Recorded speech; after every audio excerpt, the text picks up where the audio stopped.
ఈ రోజే డౌన్లోడ్ చేయండి. మీ ఫేవరెట్ షోస్ చూడండి. లేదు రేఖ, సూర్యవంశీ మ్యాన్షన్లో నేను నిన్ను ఆ స్థానంలో ఎప్పటికీ రానివ్వను.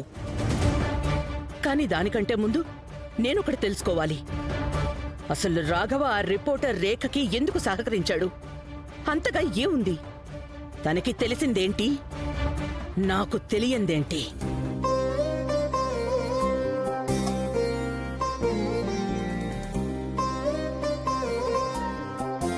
ఇది మీ అమ్మగారు పంపించారు, క్యారెట్ హల్వా. మీరందరి ముందు అవన్నీ ఎందుకని చెప్పారు? మీరు అసలు ఇక్కడ లేనే లేరు. మరి నేను నిర్దోషునని మీరు ఎలా చెప్పగలరు?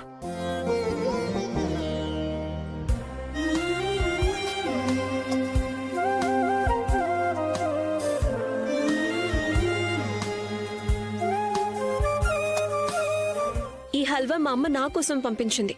ఇది తినడానికి మీకు ఎలాంటి హక్కు లేదు. మీకు తినాలనిపిస్తే ముందు నా ప్రశ్నలకి సమాధానం చెప్పండి.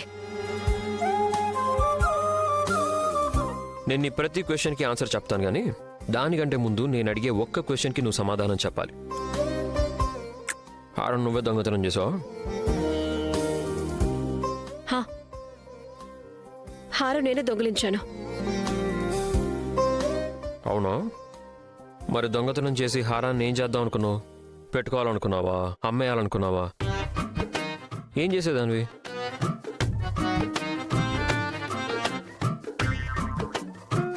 దొంగతనం చేసావు, కానీ దొంగతనం చేసి దాన్ని ఏం చెయ్యాలనేది ఆలోచించుకోలేదా? నీ న్యూస్ ఛానల్లో కూడా న్యూస్లన్నీ ఏమి ఆలోచించకుండా ఇలాగే చెప్తుంటావా? మీరు నా పని గురించి మాట్లాడకండి. నువ్వు అత్తయ్య బీరువా వరకు వెళ్ళిపోయావు కదా హారం దొంగతనం చేయడానికి. అది నేనేమనుకున్నానంటే నేనే ట్రావెల్ చేయాలనుకున్నాను. హారం వేసుకున్నా లేక హారం అమ్మేసా? ఎక్కడికి వెళ్ళిపోదాం అనుకున్నావు? ప్యారిస్. నీకు పాస్పోర్ట్ ఉందా? ఉంది. అంటే చేయించుకుంటాను. మీకు తెలీదా? రిపోర్టర్ రేఖకి చాలా మంది తెలుసు. ఇంకా చాలా ఆపరేక. నాకు తెలుసు హారం తీసింది నువ్వు కాదు, ఉన్నతి అని.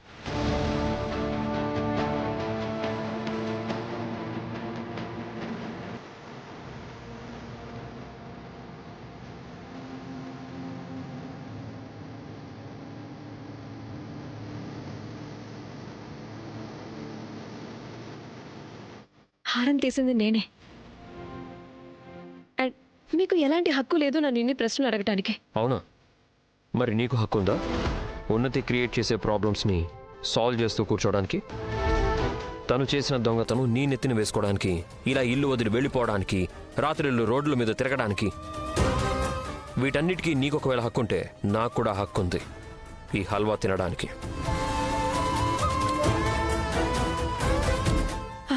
మీకెలా తెలిసింది? ఉన్నతి చెప్పిందా? లేదు, కానీ ఇప్పుడు తను ఈ ప్రశ్నతో పాటుగా నేను అడిగే చాలా ప్రశ్నలకి సమాధానాలు చెప్పాలి. అమ్మా దుర్గమ్మ తల్లి, ఆ హారం తీసింది ఉన్నతినా?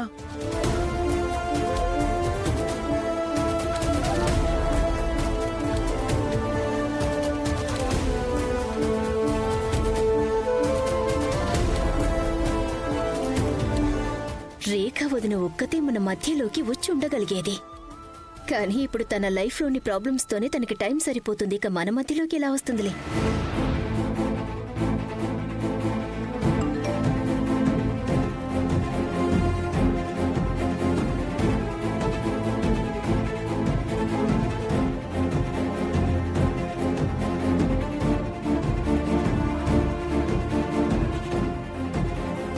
ఈ టైంలో నువ్వు ప్రశాంతంగా ధ్రువ కౌగిల్లో కలల కంటూ ఉండిపోవచ్చు. మర్చిపోకు, నేను ఏవైతే కలలు కన్నానో వాటిని ముక్కలు చెయ్యకు, లేదంటే టిక్ టాక్ టిక్ టాక్. ఇంకా నేను చెప్పేది అర్థం కాలేదేమో అనుకుంటున్నాను, అందుకే క్లియర్గా చెప్పేస్తున్నాను. వ్యాలెన్స్ డేకి ఇంకా వారం రోజులే ఉంది.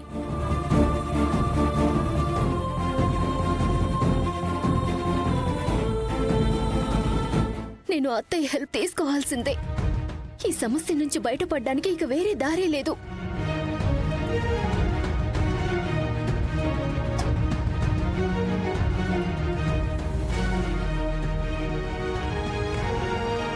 నాకు అర్థమైంది. మీరు నన్ను వెతుక్కుంటూ ఇంటికి వెళ్లారు అండ్ అక్కడేదో మర్చిపోయి ఉండి తర్వాత దాన్ని తీసుకోవడానికి వెనక్కి వెళ్ళినప్పుడు నేను ధ్రువ్ మాట్లాడుకోవడం వినుంటారు కదా. కంగ్రాట్స్, నువ్వు చాలా మంచి ఇన్వెస్టిగేటివ్ రిపోర్టర్ అవ్వగలవు.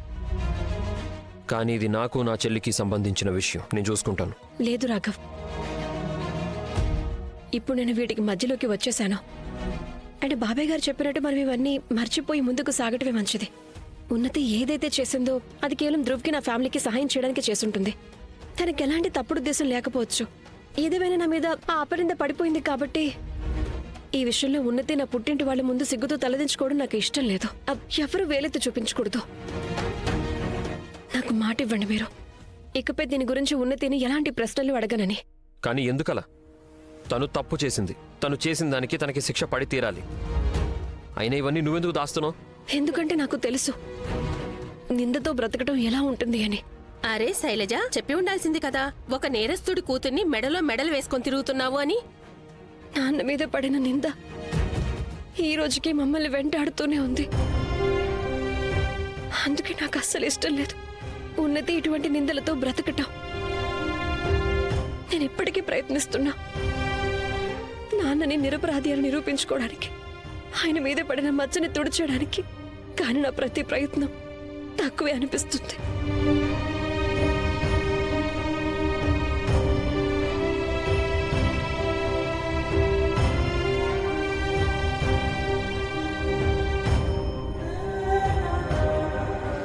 ఇక మీద అవ్వదు. ఇందులో నేను నీకు తోడుగా ఉంటాను. నేను నీకు మాటిస్తున్నాను.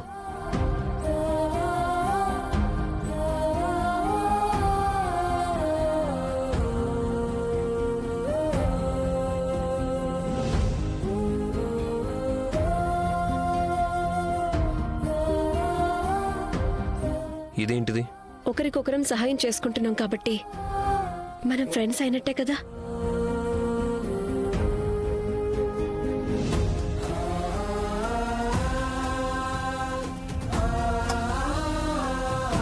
In your dreams.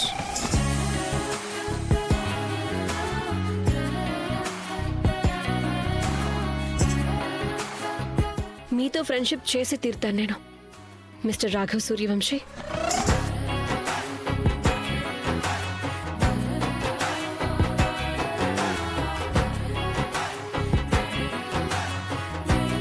అత్తయ్యా, అత్తయ్యా. ఉన్నతి,